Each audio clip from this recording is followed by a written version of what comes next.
নমস্কার বন্ধুরা, ইতিস কিচেনে আপনাদের স্বাগত জানাই। আজকে আমি কাতলা মাছের কালিয়া রেসিপি আপনাদের সঙ্গে শেয়ার করতে চলেছি। তার জন্য 600 গ্রামের মতো আমি কাতলা মাছ নিয়েছি, যেটাকে আমি ভালো করে ধুয়ে নিয়েছি। এর মধ্যে আমি নুন, হলুদ আর সামান্য একটু সরষের তেল দিয়ে মেখে নিয়েছি। এটাকে ভালো করে মেখে আমি 10 মিনিটের জন্য রেস্টে রেখে দেব। এরকম করে ভালো করে মাখিয়ে নেবেন, তাতে নুনটা ভালো করে মাছের মধ্যে ঢুকে যায়। এবার আমি ঢেকে 10 মিনিটের জন্য রেখে দেব। আর একটা মশলা আমি রেডি করব এর জন্য। পেঁয়াজ, আদা, রসুন।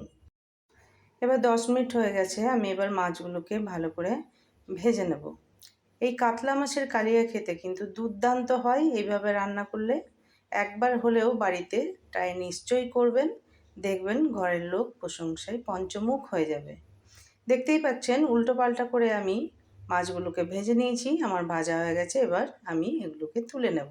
আমার সমস্ত মাছ ভাজা হয়ে গেছে। এবার ওই তেলে আমি আলু কেটে রেখেছিলাম, আলুগুলোকেও আমি ভেজে তুলে নেব। 60% মতো আলুগুলোকে ভেজে নেবেন। আমার আলুগুলো ভাজা হয়ে গেছে, আমি তুলে নিয়েছি। এবার ওই তেলে আমি একটা বড় পেঁয়াজ কুচি করে রেখেছিলাম, সেটাকে আমি এর মধ্যে দিয়ে দিলাম। এটাকেও আমি ব্রাউন করে ভেজে নেব। তারপর যে মশলার পেস্টটা আমি তৈরি করেছিলাম সেটা দিয়ে দিলাম, আদা, রসুন আর পেঁয়াজের। আর তার সঙ্গে দেব কতগুলো গুঁড়ো মশলা, যেমন ধনে গুঁড়ো 1 চামচের মতো, জিরে গুঁড়ো 1/2 চামচের মতো, লঙ্কার গুঁড়ো স্বাদ অনুসারে একটু 1/2 চামচের মতো আমি দিয়েছি কাশ্মীরি লঙ্কার গুঁড়ো, আর দিয়ে দেব স্বাদ অনুসারে নুন আর হলুদ। এবারে এগুলোকে ভালো করে আমি কষিয়ে নেব যতক্ষণ না মশলার কাঁচা গন্ধটা চলে যায় আর তেল বেরিয়ে যায়। দেখুন মশলা থেকে তেল বেরিয়ে গেছে, কাঁচা গন্ধ নেই। সেই সময় আমি 2টো টমেটো পেস্ট করে রেখেছিলাম, সেটাও এর মধ্যে আমি দিয়ে দিলাম। এবার টমেটোর কাঁচা গন্ধটা যখন চলে যাবে ততক্ষণ পর্যন্ত আমাকে এটা ভেজে নিতে হবে। তারপর আমি একটু আগে থেকে ফেটিয়ে রেখেছিলাম টক দই 50 গ্রামের মতো, সেটা আমি দিয়ে দিলাম। আর 1 চামচের মতো আমি চিনি দিয়ে দিলাম। এবার এইগুলোকে আমি ভালো করে মিশিয়ে নেব।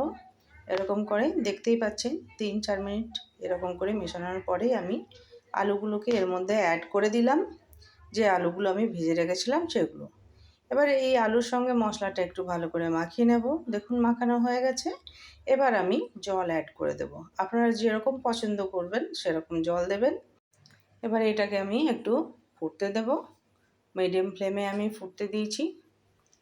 যখন এটা ফুটতে শুরু করে যাবে সেই সময় আমি মাছগুলোকে দিয়ে দেব। দেখতেই পাচ্ছেন ঝোলটা আমার ফুটতে শুরু হয়ে গেছে। মাছগুলো দেওয়ার পর আমি এর মধ্যে একটু গরম মশলা অ্যাড করে দেব। গরম মশলা দেওয়ার পর 2-3 মিনিট একটু ফুটিয়ে নেব।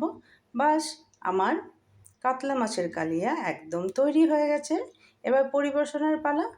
ভিডিওটা ভালো লাগলে লাইক, শেয়ার আর কমেন্ট করতে একদম ভুলবেন না। আর নতুন বন্ধু হলে সাবস্ক্রাইব করতে একদম ভুলবেন না। বাই।